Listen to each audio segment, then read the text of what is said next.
अजीत जी, आप बने हुए थे सदन के भीतर और ऑपरेशन सिंदूर को लेकर 2 दिन जो है गहन विचार विमर्श, मंथन और बातचीत हुई है। कितना महत्वपूर्ण समझते हैं इन 2 दिनों के इस कार्य को और इस महत्वपूर्ण बातचीत को? सबसे पहले तो मैं देश के प्रधानमंत्री नरेंद्र भाई मोदी जी, गृह मंत्री अमित भाई शाह जी और संरक्षण मंत्री राजनाथ सिंह जी का मन से आभार व्यक्त करता हूं, क्योंकि उन्होंने जो, और खास करके विदेश मंत्री श्री जयशंकर जी का, क्योंकि जो बातें विपक्ष ने कहा था कि ऑपरेशन सिंदूर की चर्चा दोनों सदनों में होनी चाहिए, और मुझे ऐसा लगता है कि ये सदन में चर्चा हुई तो सच क्या है ये पूरे दुनिया के सामने आ गया है, जिसमें हमारी सेना के ऊपर हमने अभिमान व्यक्त किया, गौरव व्यक्त किया। प्रधानमंत्री जी की वाणी तो और गृह मंत्री जी की वाणी में पूरी देशभक्ति थी। उसमें जो विपक्ष ने जो मांगे रखी थी, विपक्ष ने जो बातें की थी, वो ये चाहते थे कि इस विषय के बारे में बहुत सारे प्रश्न उन्होंने उठाए थे, लेकिन हर एक प्रश्न का जवाब सही तरीके से माननीय प्रधानमंत्री जी ने लोकसभा में दिया और माननीय गृह मंत्री जी, रक्षा मंत्री जी और विदेश मंत्री जी ने राज्यसभा में दिया। दोनों ने भी राज्यसभा और लोकसभा में किया। लेकिन इसकी वजह से हमारे सैन्य का मनोबल बढ़ना चाहिए, हमारे देश की जनता का मनोबल बढ़ना चाहिए, और देश की जो जनता है वो चाहती थी कि हमारे जो शहीद हुए हैं, जितने भी माताओं के सामने, बहनों के सामने गोलियां मारी गई थी, तो लेकिन वो सारी माताएं हर स्टेट की थी। उन्होंने कहा था कि इन दहशतवादियों को, इन आतंकवादियों को उसी तरह से गोली मारकर उनको सजा देना चाहिए। प्रधानमंत्री जी बहुत भावुक हुए थे, मैं देख रहा था संसद टीवी पे, लेकिन प्रधानमंत्री जी ने जो शब्द दिया था हिंदुस्तान की जनता को, उन्होंने कर दिखाया। और सबसे परिपूर्ण बात यह थी, उनकी आकाओं के स्थलों को भी उन्होंने नेस्तनाबूद नष्ट कर दिया, और जिन्होंने यहां पर घुसकर हमारे माता बहनों के ऊपर गोलियां, जो उनके पतियों के ऊपर जो गोलियां दागी थी, उनको भी हर हर महादेव जो ऑपरेशन हुआ श्रावण के महीने में, और वो भी सोमवार के दिन हुआ, उसके माध्यम से उसी दिन हर हर महादेव का जो अभियान चला, उसमें तीनों आतंकियों का सफाया हुआ। अब ये तो आतंकियों को भी खत्म करना और उनके आकाओं को भी खत्म करना, उनके सारे अड्डों को भी नष्ट करना, ये सिर्फ पुराने जमाने में जब कांग्रेस की सरकार थी, जब विपक्षी की सरकार थी, तब हमने बहुत सारी बातें देखी। रेलवे सीरियल ब्लास्ट था, वाराणसी में बम ब्लास्ट था, हैदराबाद में बम ब्लास्ट था, मुंबई में सीरियल बम ब्लास्ट था, कर्नाटक में था, हैदराबाद में था। 26/11 जैसी एक बहुत ही नृशंस और हमारे लोगों के प्रति बहुत ही दर्द जैसी भयानक घटना हुई थी। लेकिन उसके बावजूद भी विपक्ष ने, जब कांग्रेस की सरकार थी, तब वो डोजर पे डोजर भेजते थे, उनके साथ वार्ता करते थे। एक तरफ गोलियां चलती थी, एक तरफ वार्ता चलती थी। ये तो मोदी जी ने स्पष्ट कर दिया, गृह मंत्री जी ने भी स्पष्ट कर दिया और संरक्षण मंत्री जी ने स्पष्ट कर दिया, गोलियां और वार्ता नहीं चलेंगी, खून और पानी एक साथ नहीं बहेगा।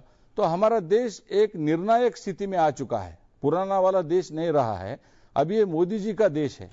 इस मोदी जी के देश में गोली का जवाब गोली से तो देते ही है, लेकिन मोदी जी ने जो कूटनीति बनाई है, सिर्फ 3 देश हमारे खिलाफ थे, चाइना, टर्की और खुद पाकिस्तान, लेकिन कुल मिला के पूरी दुनिया मोदी जी के पीछे थी कि इनको किसी न किसी, इन सारे आतंकियों का अड्डा दुनिया का पाकिस्तान है, तो इस पाकिस्तान की रीढ़ की हड्डी को तोड़ दो, ये पूरी दुनिया कह रही थी, और वो मोदी जी ने कर दिखाया।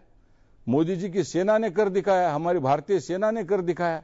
भारत की सेना का अभिमान, हमारी आर्मी है, नेवी है, हमारे एयर विंग है, हमारे आईबी है, रॉ है, गृह मंत्रालय है, जम्मू कश्मीर की पुलिस है, उन सभी का मैं मन से अभिनंदन करना चाहता हूं कि उन्होंने ये कर दिखाया है कि हमारी सेना से लेके पैरामिलिट्री फोर्सेस तक हम सशक्तता से, और कल माननीय अमित भाई ने कहा कि जो हर हर महादेव का जो अभियान चला, जिस तरह का ड्रोन से हमारे सैनिकों को खाना दिया जाता था, ड्रोन से 2-2 दिन तक भूखे रहते थे, निर्जन स्थल पर कहीं ऊंचाई पर जाके छुपे थे आतंकी, तो उनको ड्रोन से खाना खिलाया जाता था ऐसी अवस्था में, जैसे सिकुड़ते थे, जैसे ठंड थी, पीने की व्याकुलता थी, उसी इसमें निर्जन अवस्था काफी ऊंचे स्थान पर लेके पानी की, अन्न की व्यवस्था देकर उन्होंने उनको ढूंढ के निकाल के उनको मारा।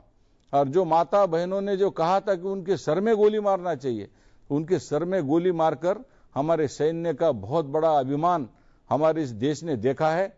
मैं इस आपके संसद टीवी के माध्यम से मैं अपने सैनिकों का, हमारे सारे पैरामिलिट्री फोर्सेस का, तीनों सेनाओं का, आईबी का, रॉ का, देश के प्रधानमंत्री जी का, माननीय गृह मंत्री जी का, रक्षा मंत्री जी का और विदेश मंत्री जी का मन से आभार व्यक्त करना चाहता हूं। इस माध्यम से हमारा देश अभी सशक्त हो चुका है। हमारा देश पुराना देश नहीं रहा है। पुराना देश में बहुत सारी घटनाएं होती थी, पुराने जैसे विपक्षी सरकार थी उस समय बहुत सारी घटनाएं होती थी, लेकिन अब वो घटनाएं पूरी कम हो चुकी है। प्रधानमंत्री मोदी जी ने इस देश को अभी धीरे धीरे आगे लेके जाने की पहल की है। तो क्या माना जाए कि जिस तरीके से वृहद चर्चा हुई है सदन के भीतर, अब ऑपरेशन सिंदूर को लेकर या पहलगाम के आतंकवादी हमले के घटनाक्रम को लेकर अब चर्चा नहीं होगी, पटाक्षेप हो गया है इस पूरे विषय का? देखो, अगर मोदी जी ने भी कहा और गृह मंत्री जी ने भी कहा, हमने तो युद्ध नहीं छेड़ा था, ये आतंकी घटना को एक उत्तर देना था। और प्रधानमंत्री जी का आप वक्तव्य गौर से सुनिए, किसी भी देश के प्रमुख का उनको फोन नहीं आया युद्ध रोको बोल के। जब पाकिस्तान गिड़गिड़ाया, जब पाकिस्तान घुटनों के तल पे आया, उसके बाद प्रधानमंत्री जी ने कहा कि ठीक है भाई वो तो, लेकिन और एक भी बात उन्होंने बताई, उपराष्ट्रपति का फोन आया अमेरिका के, तो प्रधानमंत्री जी पूरे आतंकी अड्डों को नेस्त नाबूद करने के लिए उन्होंने बैठक ले रहे थे। तो उस समय भी उन्होंने उपराष्ट्रपति जी का जो फोन आया था अमेरिका के, उन्होंने बहुत बार फोन किया। जैसे ही बैठक खत्म होने के बाद मोदी जी ने पूछा कि आपने क्यों फोन किया, तो उन्होंने कहा कि पाकिस्तान तुम्हारे ऊपर बहुत बड़ा हमला करने वाला है। ये मोदी जी ने खुद कहा।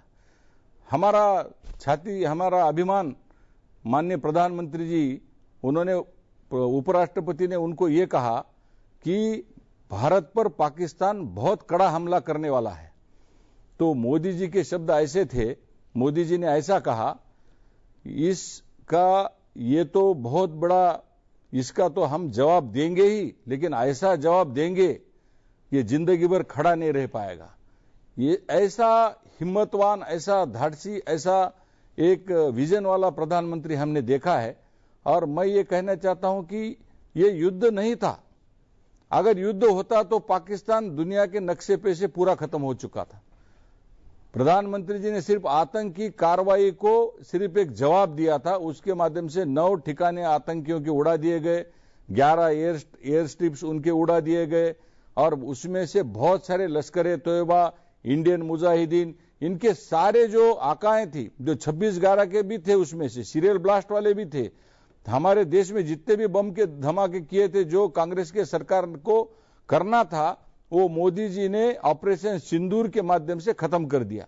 तो इसके माध्यम से मैं ये कहना चाहता हूं कि ये ऑपरेशन सिंदूर खत्म नहीं हुआ ऐसा मोदी जी ने कहा है, ये चेतावनी है। इसलिए चेतावनी है कि आगे आंख उठाकर हमारे हिंदुस्तान के ऊपर अगर आप देखेंगे तो इसका हाल और बुरा हो सकता है। इसलिए पाकिस्तान ने इससे सबक लेना चाहिए।